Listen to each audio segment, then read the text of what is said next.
Bonjour à toutes et à tous et bienvenue dans le briefing des marchés du jeudi 10 mars 2022. Comme d'habitude, je vous laisse prendre connaissance de l'avertissement légal sur les risques.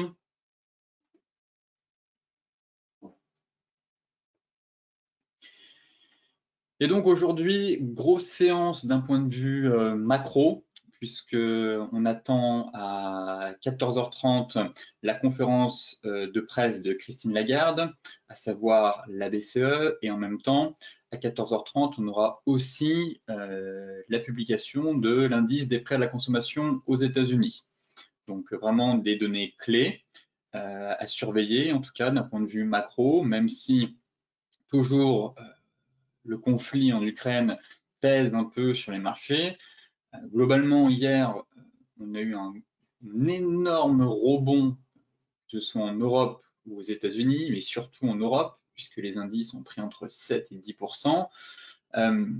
Wall Street a quand même terminé en fort rebond. C'était sa meilleure séance de l'année, favorisée par une chute assez brutale des cours du pétrole, alors que l'ouverture d'un dialogue diplomatique dans la crise ukrainienne offrait une lueur d'espoir.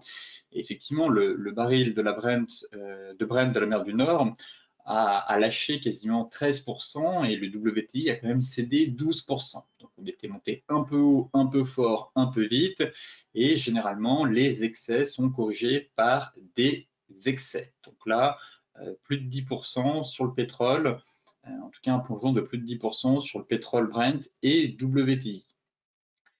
L'appétit pour le risque était de retour, creusé notamment par de relatives avancées dans les négociations entre l'Ukraine et la Russie.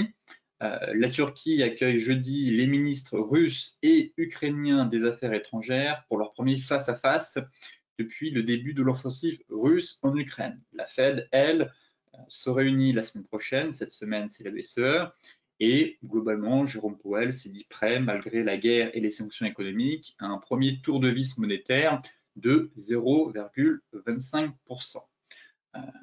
Pour rappel, il y a encore quelques semaines de cela, le marché anticipait une hausse de 50 points de base, mais à mon avis, on aura quand même droit à une hausse de taux, mais de seulement 25 points de base. Ce matin en Europe, après le puissant rebond qu'on a eu, on fera le point dans la partie macro, on recule en début de séance.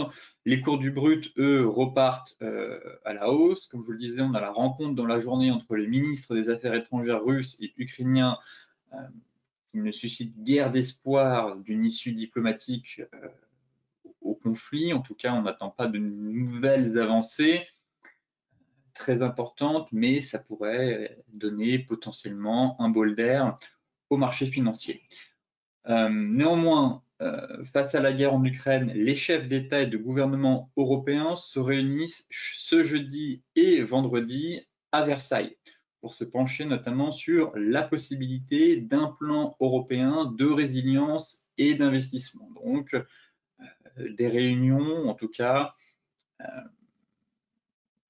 oui, des réunions un peu de tous les grands chefs d'État aujourd'hui pour tenter de trouver soit des solutions, soit d'apaiser en tout cas les tensions. Maintenant, les grands événements majeurs sont attendus à partir de 13h45, à commencer par la réunion de la Banque centrale européenne et de la conférence de presse de Christine Lagarde à 14h30. Donc là, vraiment le catalyseur de la semaine. Les investisseurs forcément attendent de voir comment l'institution parvient à trouver un équilibre, je dirais, entre le risque d'une hausse prolongée de l'inflation et celui d'un ralentissement de la croissance économique avec le conflit ukrainien. Donc là, la BCE doit faire face à quelques difficultés. À mon avis, comme je vous le disais, elle va marteler sur le fait qu'elle n'augmentera pas les taux en 2022, même s'il y avait une hypothèse de hausse entre septembre et décembre. Là, actuellement, vu la conjoncture économique et vu le conflit qu'on a en Ukraine, difficile d'augmenter les taux pour la BCE. Maintenant, est-ce qu'elle va quand même effectuer une réduction du bilan? Pareil, ça semble compromis. Encore une fois, si les marchés perdent 10%, les banques centrales, très clairement, vont de nouveau enclencher un nouveau QE pour éviter une nouvelle dégringolade du château de cartes. Enfin, l'autre rendez-vous, forcément, c'est les chiffres de l'inflation américaine en février qui seront aussi publiés à 14h30. Et pour rappel, le consensus tape sur une nouvelle accélération des prix à la consommation à 7,9% sur un an. Là, actuellement, on est à 7,5%. À chaque fois, depuis plusieurs mois, on a toujours battu le consensus. Effectivement, si on tape un spike au-dessus de 8%, ça pourrait de nouveau piquer pour les marchés et surtout mettre en difficulté la Fed concernant le resserrement monétaire à venir. Car, encore une fois, face à une inflation galopante, l'un des seuls outils que la Fed a en place pour juguler l'inflation est de relever les taux. Est-ce que 25 points de base, ça suffira? On verra en fonction des statistiques, mais en tout cas, face à une telle inflation, forcément, la Fed se retrouve, en tout cas, va être obligée d'augmenter plusieurs fois les taux cette année. Pour rappel, il y a un mois de ça, on était sur, il y avait toutes les banques qui allaient de leur estimation, 5, 6, 7 hausses de taux. Bon, avec le conflit en Ukraine, plus difficile. Pour ma part, je n'étais pas aussi optimiste qu'eux, mais à mon avis, 2, voire même 3 hausses de taux sont tout à fait envisageables cette année. Côté macro, hier, on a eu un puissant rebond, justement, sur l'ensemble des marchés. Et quelles sont les conclusions à tirer de cela? C'est que ce n'est pas généralement bon signe, dans le sens où les gros rebonds, je dirais qu'ils sont de mauvaise compagnie.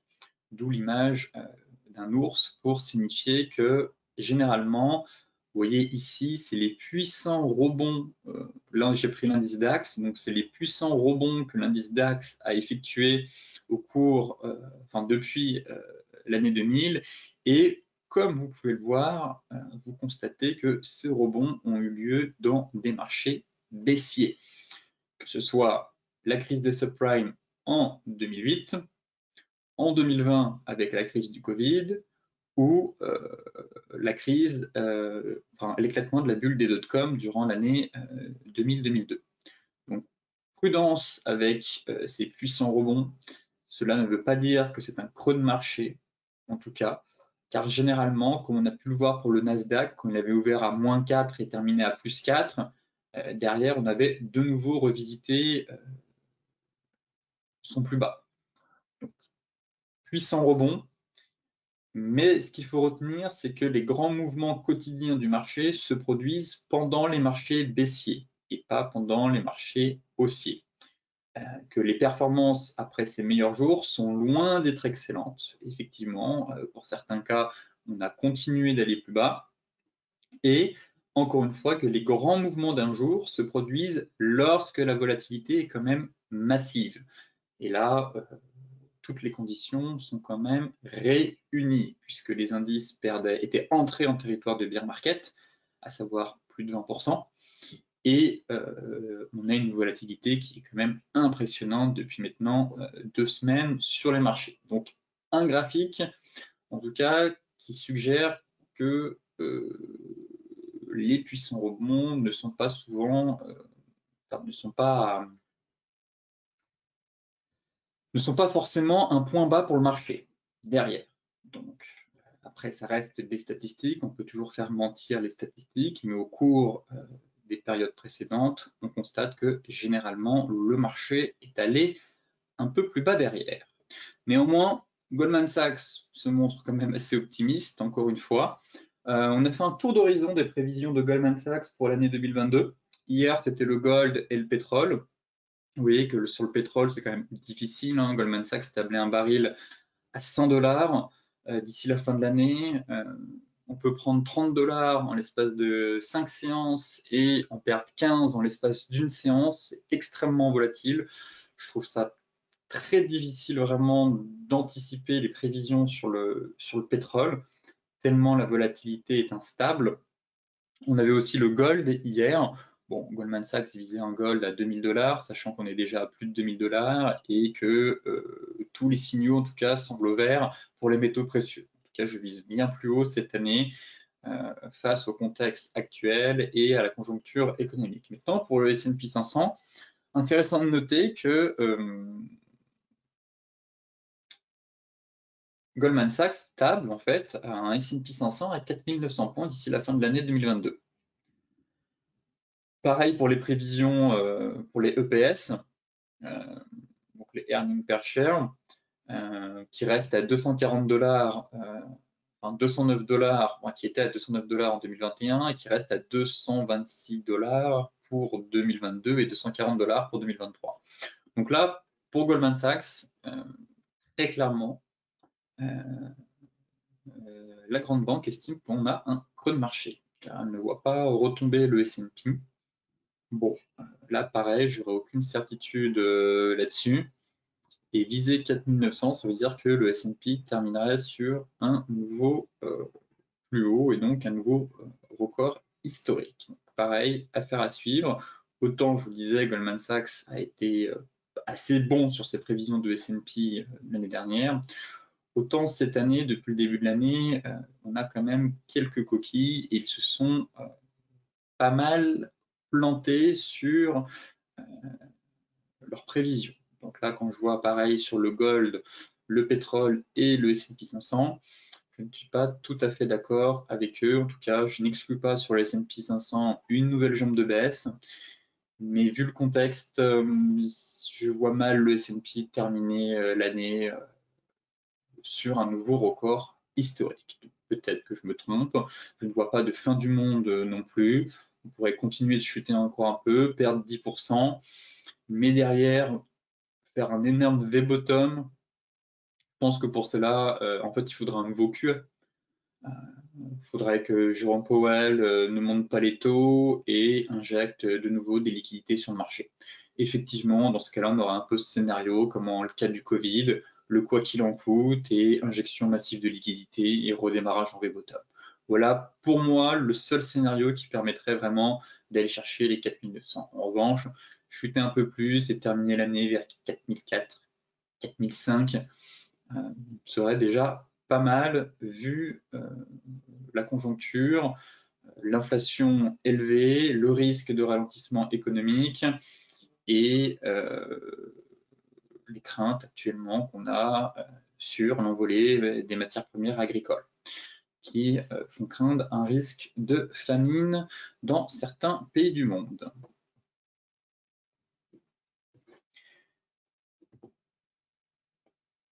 Direction les indices. Bon, le CAC, je vous invite à attendre 14h30 pour opérer sur l'indice français. Donc effectivement, puissant rallye haussier hier. On est venu combler les gaps. Je serais bien acheteur de nouveau sur les 6150. On a un petit niveau intermédiaire. Bon, au rebond de 7% sur le CAC 40. On est venu combler les gaps. La zone de vente qui m'intéressait hier, je vous disais, c'était vers les 6400. On n'a pas réussi totalement à venir la chercher, mais le sentiment qu'on est venu faire, c'est un peu ce pullback sur la borne basse de notre canal. Maintenant, le flux reste quand même acheteur, toujours. Mais dans l'idéal, j'aimerais qu'on retombe un peu plus bas. Voilà. 6182, 6200 pour de nouveau chercher des achats sur le CAC 40. Affaire à suivre, bien évidemment, pas de précipitation avant la BCE et l'inflation américaine, tout peut se passer. Mais voilà, pour moi, on a une belle zone ici, la MM50 qui viendrait se mettre à plat derrière. Donc 6180, 6150, en tout cas, c'est un niveau qui m'intéresse pour de nouveau tenter des achats sur le CAC 40. Voilà. Si derrière, on peut se faire une petite bougie, venir taper, prendre appui sur notre oblique, je chercherai de nouveau des achats ici avec un stop loss sous la zone. En revanche, je chercherai des ventes si cette zone-là casse. Voilà, pour moi, c'est notre pivot clé. Les acheteurs ont la main pour l'instant. Maintenant, il ne faut pas qu'on retombe trop bas non plus. Donc on donne 4 heures. Bon, rien à signaler. 15 minutes.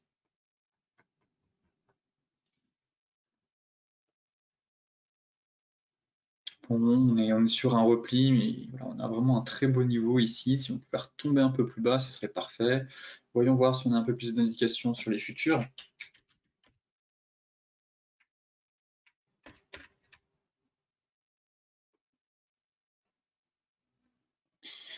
Ouais, on a une belle zone. 6167.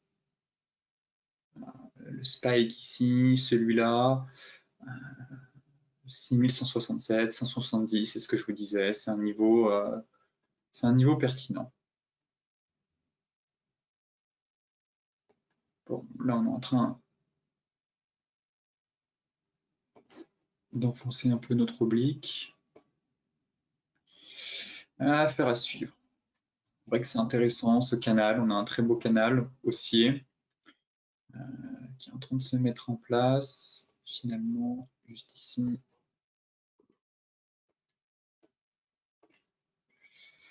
Pour le moment, ça a l'air de tenir. En tout cas, on est à la limite.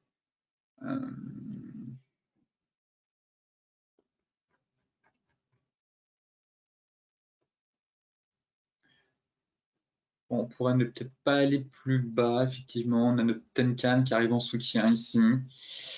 6180, 6200, en tout cas un niveau qui est intéressant pour, voilà, pour chercher de nouveau des achats dans le sens du flux. Pour moi, c'est un joli niveau. Par ici, voilà, ce niveau-là.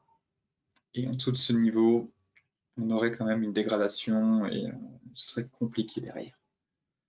Mais pour l'instant, le flux reste haussier, affaire à suivre après la BCE et l'inflation. Si ça repart, en tout cas, c'est une belle zone à mettre à profit pour essayer d'aller chercher 50 points, 75 points. Le DAX, le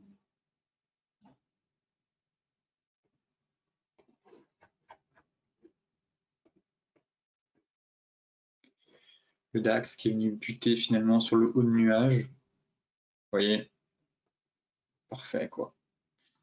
Taper le haut du nuage, boum, rejet sur la zone, notre fameuse zone que j'attendais. Si on la pulvérisait celle-là, c'était les 14 800, 14 700. Et là, beau pullback sur le bas du nuage. Donc, il y avait quelques points à prendre ce matin, en tout cas, même hier, pour se positionner dessus. Maintenant, de nouveau, on est sur un repli de marché. Et pareil, je suis intéressé pour chercher des achats sur ce niveau.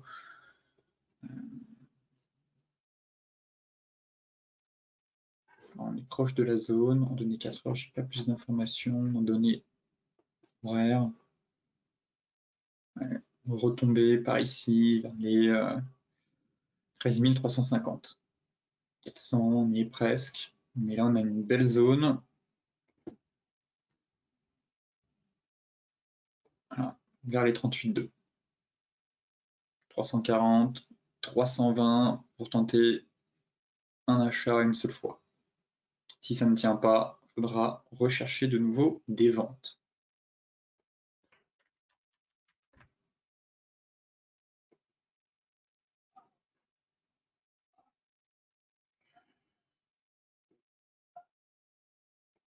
Si on regarde le futur, bon, fin de la divergence, là, vous voyez, elle donne le signal de sortie, hein, pour celles et ceux qui ne seraient pas sortis. On est quand même venu faire les 50% au point près. Donc ça, la pertinence, encore une fois, des divergences, 50%, on a retracé les 50% au point près. Ensuite, on est en train de retomber. Donc, fin de la divergence haussière, celles et ceux qui ont payé ont quand même fait un trade de plus de 1000 points, ce qui est quand même pas mal, vu le contexte. Maintenant,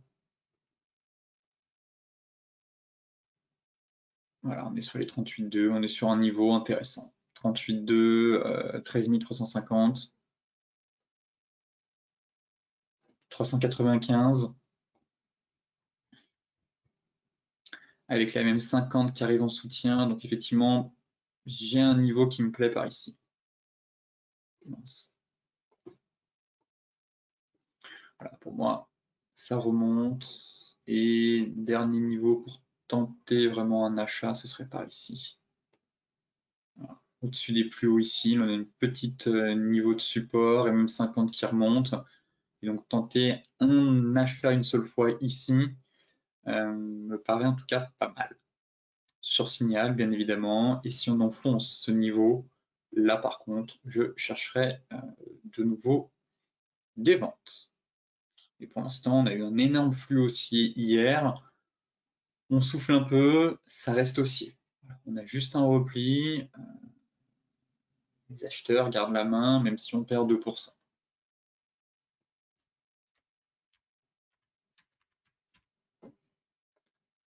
Concernant le Dow Jones,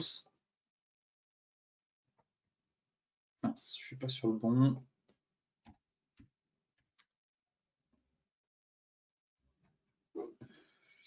La bougie est intéressante dans le sens où on est sur une étoile du matin. On fait le gap baissier ici, enfin, un léger gap haussier, mais on termine en baisse. Et là, gap haussier et on clôture dans plus de 50% du corps de la bougie précédente, qui se caractérise par une étoile du matin. Donc là, pareil, toujours dans le range, 12 585, 34 000 et des poussières. Et je pense qu'il faut toujours trader la borne basse, la borne haute, en tout cas pour l'instant la borne basse, prendre des plus-values assez rapidement, mettre son stop à break-even et espérer qu'on aille chercher un peu plus haut. Mais effectivement, j'aime beaucoup là, la configuration pour moi et le chandelier de retournement qu'on a eu cette fois-ci. Donc là, allons voir. Je vais quand même regarder en données 4 heures ce que ça a donné sur le cash. Bon, ok, on bloque sous notre Kijun. Mais l'idéal serait vraiment d'aller chercher une nouvelle fois la borne haute. Et en cas de cassure, bah là on aura un magnifique double creux et on repartirait comme en 40 derrière. Maintenant, voyons voir un peu la tête des futurs. Bon, on cède un peu du terrain, rien de dramatique, mais le range tient toujours. Donc là, celles et ceux qui ont payé ici à l'avalement, vous avez dû prendre un TP1 sur le milieu de range, pour rappel. TP1 milieu de range, TP2 haut de range. Donc là, mise à 2 du stop loss.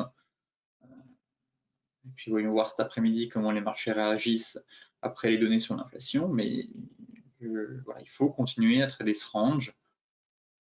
La bougie sur le futur, elle ressemblait à quoi en données? Et puis on a eu un bel avalement aussi sur le futur américain. Là, donc étoile du matin sur le cash, avalement aussi sur les futurs. Bon, j'attends avec impatience la stat américaine, mais le sentiment que le marché a envie de marquer un creux en fait. On a potentiellement un creux et qu'un double creux est en formation, pour l'instant un range, et qu'il faut continuer à payer si on retombe en bas de ce niveau.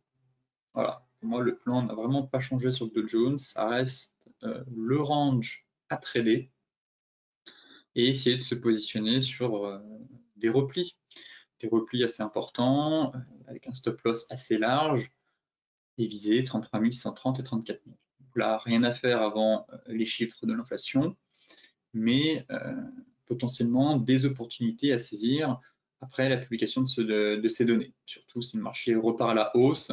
Donc là, très clairement, il faudra aller chercher les 34 000.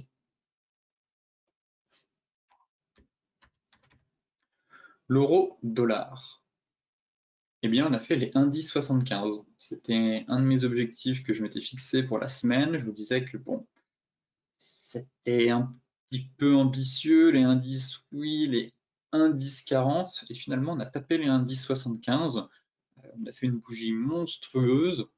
Donc, encore une fois, hein, celles et ceux qui sont rentrés sur la divergence ici, super trade, et on a retracé on a largement retracé plus de 50% de la dernière vague de baisse.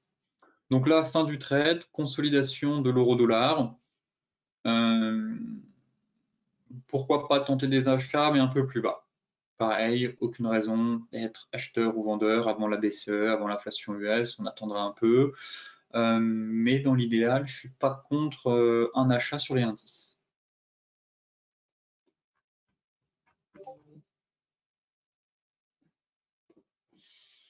Ouais, les indices, si on pouvait retomber un peu, taper notre Tenkan, pour essayer de repartir à 1,10 75 pardon, et 1,11 dans l'idéal.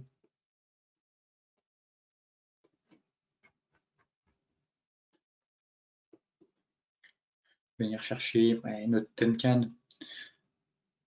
Indice pour... Voilà, je ne parle pas vraiment d'une reprise haussière, hein, je ne suis même pas sûr qu'on vienne chercher la borne haute de notre canal daily, mais au moins venir taper notre Tenkan. Ça, c'est envisageable à 1,1140. Pareil, si on replie sur indice, visez les 1,1140.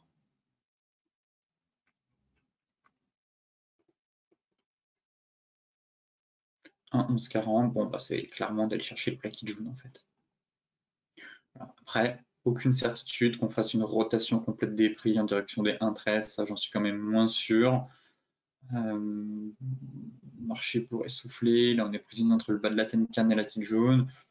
Indice, je suis intéressé pour de nouveau repayer et viser une dernière jambe de baisse en direction des 1,1150. Voilà le plan. L'AUD USD, bon, ça tient bien finalement l'AUD USD. On avait le plan à l'achat ici. Ce qui m'embête, c'est qu'on a l'inflation US. Donc à vous de voir. Celles et ceux qui sont rentrés sur le pullback, logiquement, vous êtes en léger gain. Est-ce que vous tenez le plan tel quel ou est-ce que vous préférez sortir avant les chiffres de l'inflation? En tout cas, à vous de voir. La théorie voudrait qu'on sorte avant les chiffres donnés de l'inflation. Est-ce qu'on va avoir de gros mouvements derrière? Je ne sais pas. Mais en tout cas, le sentiment qu'on est venu faire un gros pullback, pour le moment ça tient, et que le dollar australien reste quand même fort par rapport au dollar. Donc, si vous restez tel quel, le stop loss reste ici, et l'objectif est toujours d'aller chercher les 0,7480.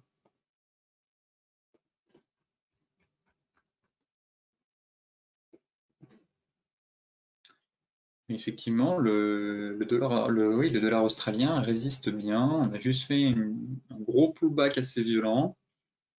On reprend de la hauteur, ça reste haussier. On n'a pas de dégradation, je trouve, de la reprise haussière. Le double creux est toujours validé. On a bien cassé la MM50 et l'oblique, la MM200 et l'oblique baissière. Bon, c'est vrai que c'est des éléments pertinents pour la suite, en tout cas, et qui sont encourageants pour une poursuite de la hausse. Maintenant, les données sur l'inflation pourraient un peu faire basculer ce scénario. Mais là, dans l'état actuel des choses, je reste haussier et je vise toujours un redémarrage un peu plus conséquent de cette paire pour au moins aller chercher les 0,7480. Le plan de la semaine, enfin, de la fin de semaine, mais qui pour le coup m'intéresse vraiment là, c'est l'USD Yen. J'en parlais pas beaucoup de cette paire car il se passait pas grand chose, mais là ça me plaît. Ça me plaît vraiment. Le dollar reste très fort, comme toujours. On a un beau niveau de résistance ici. On voit qu'on a fait le spike. On est venu buter une fois, deux fois, trois fois. Énorme consolidation dans un triangle ascendant. On est dans une tendance haussière. Des plus bas, des plus hauts, de plus en plus haut. Tendance haussière, rien à signaler. Je vais même presque mettre une nouvelle oblique comme cela. En tout cas, peut-être cadré dans ce canal haussier, je ne sais pas où. Au moins celui-là, mettre cette oblique-là. Voilà. Et me dire qu'on a un superbe triangle de consolidation et qu'en cas de sortie par le haut, là, plan acheteur pour aller taper l'oblique. Donc là, surveiller. Belle consolidation. Si ça casse par le haut, TP sur l'oblique. Deuxième élément que j'aime, c'est la cassure Tenkan Kijun qu'on a eu lundi. Effectivement, c'était ici. Donc, on sortait pile poil des prix. On n'a plus de twist du nuage, rien du tout, donc c'était bon. Donc là, un premier signal haussier à l'intérieur de ce triangle qui a été validé. Peut-être que certains l'ont vu. Belle cassure Tenkan-Kijun avec un stop loss ici. Pour l'instant, vous êtes gagnant. Donc, vous pouvez même mettre votre stop à break-even pour celles et ceux qui l'ont vu. Malheureusement, lundi, c'était une paire que je ne surveillais pas trop car elle ne bougeait pas beaucoup. Mais là, j'aime bien la configuration et la dynamique. C'est haussier, c'est solide, on consolide. Si on casse les 116,15, je passerai acheteur pour viser l'oblique haute. Donc là, j'ai un premier signal technique haussier qui a été confirmé, qui plaide pour une poursuite de la hausse. Pour l'instant, il a plutôt bien fonctionné. Maintenant, pour les retardataires, attendez la cassure des 115 en clôture, au moins en bougie 4 heures. Un stop loss par ici. Je vais prendre le trait bleu plutôt. Un stop loss par ici. Tac. Et on visera l'oblique en TP1. En TP2, si elle casse, ce sera d'aller chercher l'objectif théorique de ce triangle qui, je pense, peut nous amener à 118. Ouais, à peu près. 118, 118,50, 118,80. Pourquoi j'ai mis ce niveau? Oh, très bien, c'est le sommet qui est ici.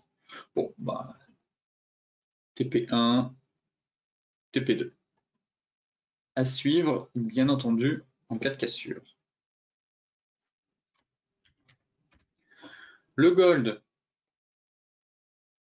bon, il reprend son souffle, il repart même bien à la hausse. Je l'attendais un peu plus bas. Je l'attendais sur les 1960. Pour vous dire, ouais, on peut repasser acheteur, repayer. J'aurais aimé un repli sur les 1960. Je vais recentrer mon graphique un peu mieux. Voilà. Un bel Ishimoku. Parfait. Donc effectivement, là, quand j'ai vu le repli hier, bon, on a quand même un bel avalement baissier à voir. Mais dans l'idéal, j'étais très intéressé pour repayer le gold sur cette magnifique zone. Bon, on ne me l'a pas donné. Tant pis, on est allé à 1970. Je m'attendais 10 $ en dessous.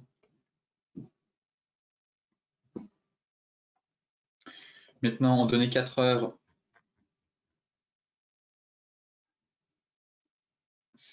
ouais, ça aurait été splendide qu'on aille chercher la MM50 ce matin. On avait une belle divergence baissière 4 heures. Ici, logiquement, on n'a pas retracé les 50%, du moins je ne pense pas. Eh bien si, on a fait les 50%. Eh bien si, on s'est arrêté de nouveau pile poil sur les 50%. C'est impressionnant la pertinence des Fibos sur les divergences. Une dernière vague de hausse, celle-là, retracement de 50, ça repart. Objectif de la divergence atteint. Bon, tant pis, l'idéal vraiment, voilà, le point parfait, c'était les 1960. Si ça retombe, bien entendu, je repasserai à l'achat. Celles et ceux qui sont rentrés ici à l'achat, là, ou même sur la cassure et sur le pullback, on a remonté le stop.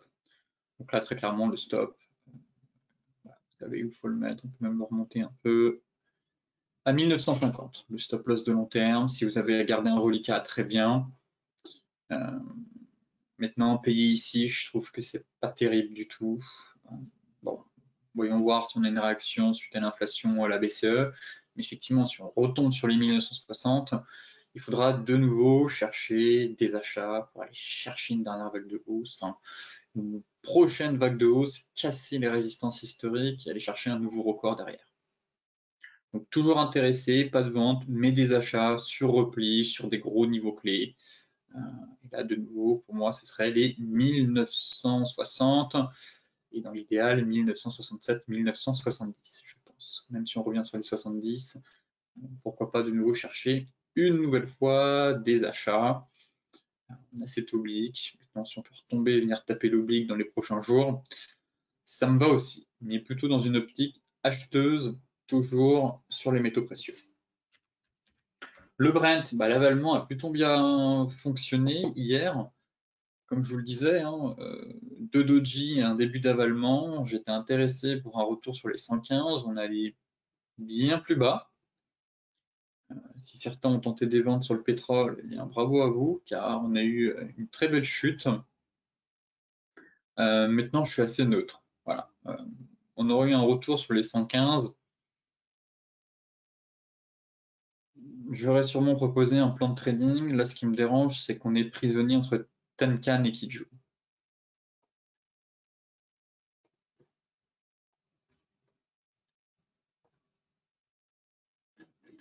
Que la bougie hebdo, on est presque sous la zone, on réintègre notre zone. On est venu chercher au point près notre Tenkan, c'est aussi intéressant. Donc, très intéressant. Avant de repartir, bon, balle au centre. Très clairement, balle au centre. J'ai un peu de mal là à me situer sur le pétrole. Clairement, la bougie, le flux est ultra haussier, ça donne envie d'être acheteur. Qu'on voit un tel flux et de se dire bon, il faut se positionner sur tous les replis, comme sur le gold en fait. Mais la bougie, cette bougie-là, j'aime pas trop. Ce puissant avalement, même si on a quand même bien retracé. Et là, on est prisonnier entre un niveau de support et un niveau de résistance. Bon, je suis un peu tiraillé. Voilà, j'attends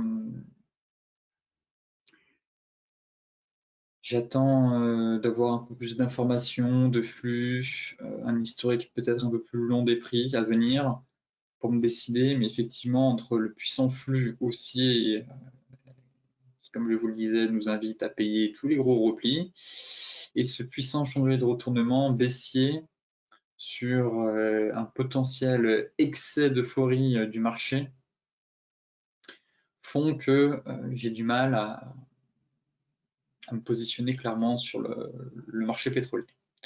Bon, je pense que si on repasse au-dessus des 115, 117, je repasserai haussier avec prudence, mais l'idéal serait de nouveau de chercher des ventes. Voilà, si on retombe,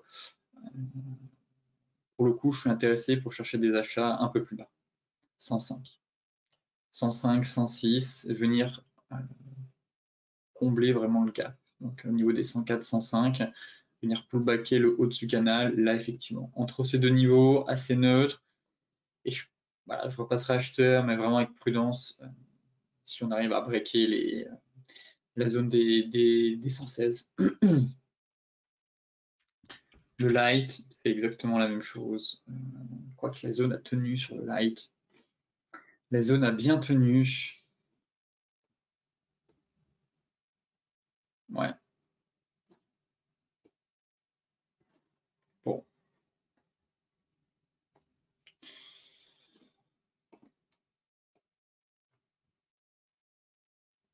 Ouais, ça fait le gros pullback sur la zone. Je suis vraiment tiraillé. Honnêtement, autant quand j'ai des convictions, j'hésite pas à le dire. Autant quand j'ai le doute et que j'ai du mal à comprendre le scénario qu'on est en train de faire, je préfère m'abstenir.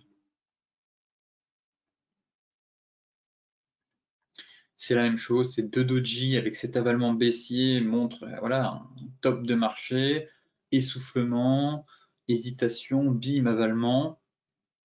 Et de l'autre côté, le flux est tellement haussier qu'on s'est arrêté pile poil sur un niveau clé, qu'on se dit bon bah le marché a besoin de souffler, on paye, on va aller chercher beaucoup plus haut. Effectivement, quand on voit la situation, on peut se dire que le pétrole peut aller chercher les 140 $.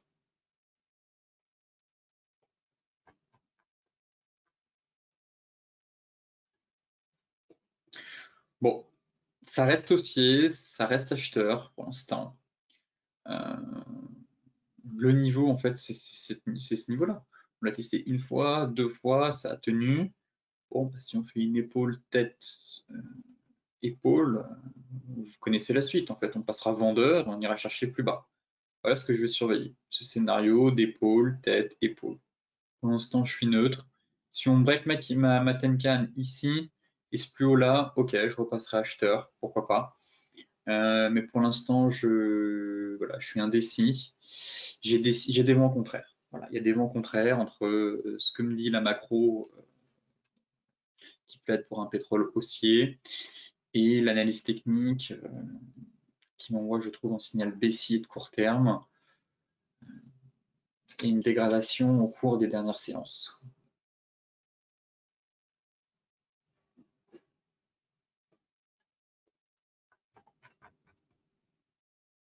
Donc là, je surveille ce niveau. Si on repasse au-dessus des 115, ok, pourquoi pas tenter de nouveau de chercher des achats.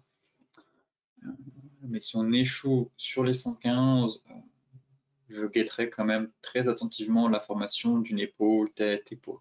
Auquel cas, si on break les 107, là pour le coup, je passerai vendeur pour viser 90, voire 92 $. Le BTC qui retombe totalement. Plouf. Bon, je pense qu'on va revenir plus tard sur les crypto-monnaies. Le break des 41 000 totalement validé, contre-pied aujourd'hui. Rien à faire en fait sur les cryptos, malheureusement, comme toujours, il n'y a pas d'action, il se passe strictement rien. Autant intervenir sur les niveaux clés. Donc là, on est retombé. Pour moi, c'était, je payerais et j'enverrais un plan à l'achat en cas de cassure des 45 000. Là-dessus, il n'y a pas de doute. Mais entre, ça ne m'intéresse pas. Enfin, du moins, si, je suis acheteur aussi sur les 33 850. Là, on a un très beau niveau à mettre à profit. Pour l'instant, en données 4 heures, et même en données daily, c'est pas convaincant. Vraiment pas convaincant. On fait du yo-yo. Voilà, on fait ce qu'on appelle les portes de saloon. On n'arrive pas à aller chercher les gros niveaux, ça retombe sur des niveaux intermédiaires qui correspondent à rien, en tout cas qui ne sont pas très pertinents, je trouve. Et on donne des faux signaux à l'achat pour aller chercher les 45 000, puis ça retombe, et là ça casse à la baisse. On pourrait dire bon, on va chercher plus bas, puis ce serait capable de remonter pour aller un peu plus bas, puis remonter. Bref, marché vaseux, piégeux même. Par conséquent, surveiller les zones, tout simplement. Intervention uniquement sur les zones ou cassure de zone. 45 000, oui, là, très intéressant pour payer. Ou retour un peu plus bas. 33 000, 34 600.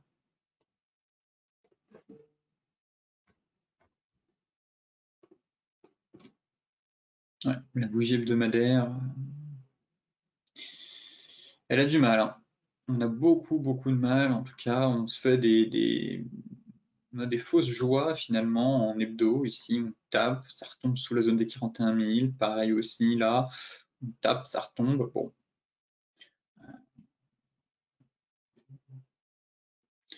Moi, je suis intéressé par le BTC ici. Voilà. Si on retourne ici, ce sera vraiment parfait. Pour l'heure, pas grand chose à faire. Un range, donc intervention uniquement sur la borne haute ou la borne basse du range.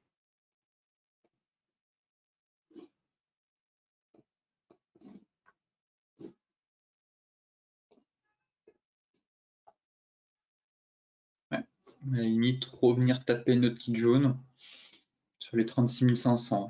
Bon, c'est pas non plus un niveau très pertinent. L'idéal, c'est d'aller chercher un peu plus bas. Et en données horaires.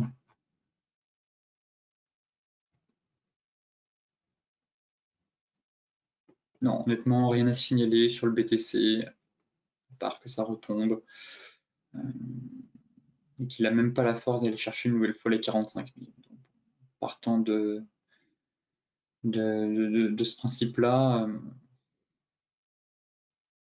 autant l'attendre un peu plus bas. Voilà. Il manque de carburant, s'il commence à s'essouffler, s'il n'y a pas de flux haussier, bon, ça pourrait retomber et offrir de nouvelles opportunités sur des niveaux de support déjà plus pertinents.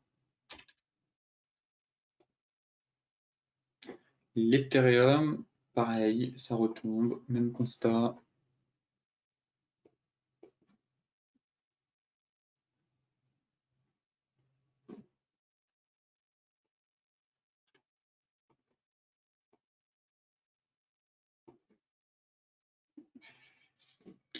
J'ai bien envie de croire au scénario du triangle. Après, comment le tracer? Est-ce qu'on triche? On rabote un peu les mèches ici. Ça fait 1, 2, 3 points de contact.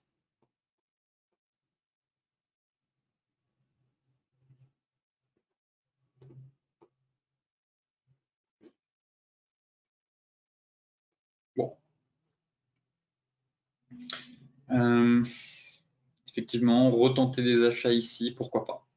Si on est vraiment dans un triangle, ça peut être intéressant de retenter un achat. Pour celles et ceux qui sont intervenus sur le bas de la zone ici, ça reste un niveau intéressant, même si l'idéal, voilà, c'est un peu plus bas. Voilà pour moi les 3 zones clés. C'est toujours 2300. Là, vraiment, je suis intéressé pour de nouveau chercher des achats. Si on doit aller plus bas, ce sera ici et là. Niveau intermédiaire en trading, pourquoi pas. Sur signal, encore une fois. Mais effectivement, si on est dans un triangle, si on casse ici, logiquement, on devrait aller plus bas. Mais toute la difficulté réside sur l'Ethereum, de savoir si on est vraiment dans un range un peu larvé ou un triangle de consolidation. Mais pareil, ce triangle, je ne trouve pas très fameux. Grosse zone de consolidation, en tout cas, de stabilisation. Le marché se cherche. En tout cas, elle est là où il y a de l'action, et pour l'instant, sur les crypto-monnaies, c'est un petit peu mou, très clairement. Donc là, de nouveau, si on retombe dans cette zone, qu'on a un joli signal 4 heures, pourquoi pas tenter un premier achat avec un stop loss, mettre à break-even assez rapidement. Sinon, par contre, je passerai acheteur si on break les 2875. Voilà. Là, dans l'idéal, si on break mon oblique, je passe acheteur avec un stop loss en dessous pour viser 3250. Mais pour l'heure, rien à signaler, uniquement patienter et intervenir sur les grosses zones clés uniquement. Voilà le plan sur l'ensemble des crypto-monnaies. Et surveiller la bougie hebdomadaire comme toujours. Et là, pareil, c'est pas encourageant. Ça manque de flux, ça manque de punch. Pas beaucoup de flux, il n'y a pas de relais, il n'y a pas de relais acheteur pour l'instant, donc difficile d'envisager vraiment une solide reprise tant que j'ai pas un peu de flux. Là, les volumes se tassent mais complètement. C'est incroyable.